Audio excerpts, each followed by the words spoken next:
No vídeo anterior, você viu que um dos elementos, quando a gente fala de machine learning, é o algoritmo. Então, o algoritmo ele recebe dados, processa esses dados e cria um modelo. O que eu não mencionei no vídeo anterior é que existem diferentes algoritmos ou diferentes técnicas usadas em machine learning. E claro, técnicas diferentes vão gerar resultados diferentes. Então, nem sempre o mesmo algoritmo de machine learning ele vai ser o melhor para determinada técnica, para determinado problema ou para determinados dados. Está claro, né, ou é óbvio que o algoritmo mais importante, mais amplamente utilizado e que é a base, né, do que a inteligência artificial é hoje, são as redes neurais artificiais, ok? Mas elas não são as únicas técnicas. Então a gente vai explicar aqui, entender em alto nível como os principais algoritmos de machine learning funcionam. Então a gente começa aqui com as árvores de decisão, ou decision trees.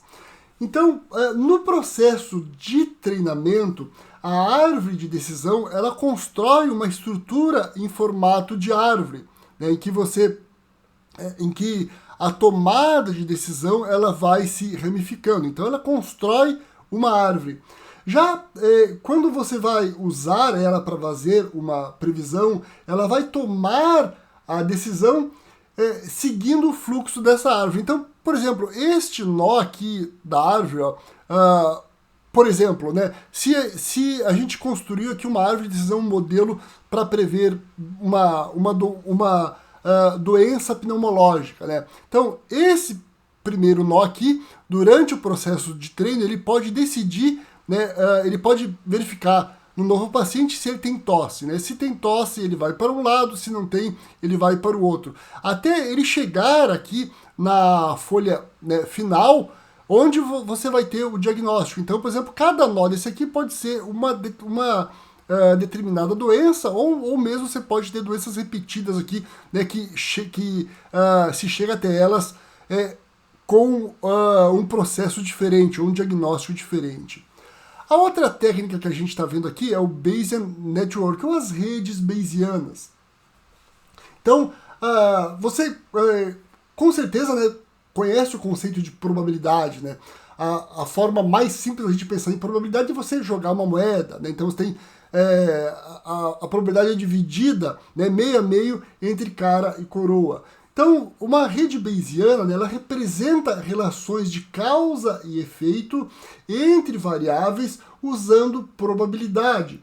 Claro que não é uma coisa tão simples quanto jogar uma moeda, mas uma rede bayesiana ela pode ver a probabilidade de dado um sintoma A e um sintoma B ser a doença X, por exemplo, né? Então, é assim que uma rede bayesiana funciona. Depois aqui a gente tem, né, o SVM, ou a máquina de vetor de suporte, do inglês Support Vector Machine. O Support Vector Machine ele separa os dados em grupos com uma linha ou um plano que divide eles da melhor forma. Então, se a gente pensar de uma maneira simplificada, né, em determinada área desse plano você pode ter uma doença, em outra você pode ter outra, e em outra você pode ter outra se a gente estivesse criando um modelo aqui para prever doença. Depois a gente chega aqui na regressão.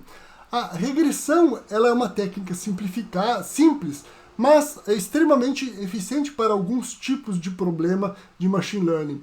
Então, ela, na verdade, é que quando você o algoritmo ele cria esta linha, né, esta linha ela representa um modelo que divide aqui, por exemplo, os dados. A regressão ela é utilizada, né, a regressão linear especificamente, ela é utilizada quando o que a gente quer prever é um valor numérico e não uma categoria.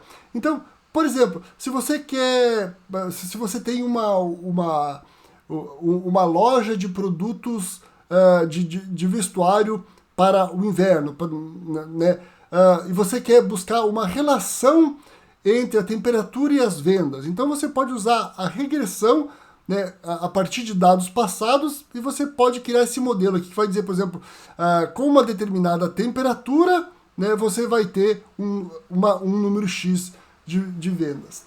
As redes neurais artificiais, né, como eu falei, ela é a técnica mais importante. A gente vai entender um pouco melhor, devido à sua importância, a gente vai entender as redes neurais artificiais um pouco melhor no próximo vídeo, mas basicamente ela busca simular o funcionamento do cérebro dos seres vivos. Então ela tem nós em camadas e ela consegue aprender padrões complexos, né? Então ela tem a capacidade de aprender alguns padrões extremamente complexos que algumas dessas outras técnicas aqui não conseguem. E o KNN, né, o K-Nearest Neighbor, ou o vizinho vizinhos mais próximos, é uma técnica que busca, né, o vizinho mais próximo. O que quer dizer o vizinho mais próximo? Então, ele vai buscar qual registro, ou qual dado, ou qual paciente tem, né, as informações mais próximas dele, ou mais semelhantes a ele. Então ele vai usar um algoritmo que vai buscar essa semelhança entre os algoritmos, ok? Então essas aqui são as principais técnicas, existem muitas outras, né? Como eu falei, são as principais, as mais comuns, mas as redes neurais artificiais, sem dúvida, são as mais importantes, né? As redes neurais artificiais são, eu diria assim, a grande estrela, né? Quando a gente fala de inteligência, não só de machine learning, mas de inteligência artificial em geral.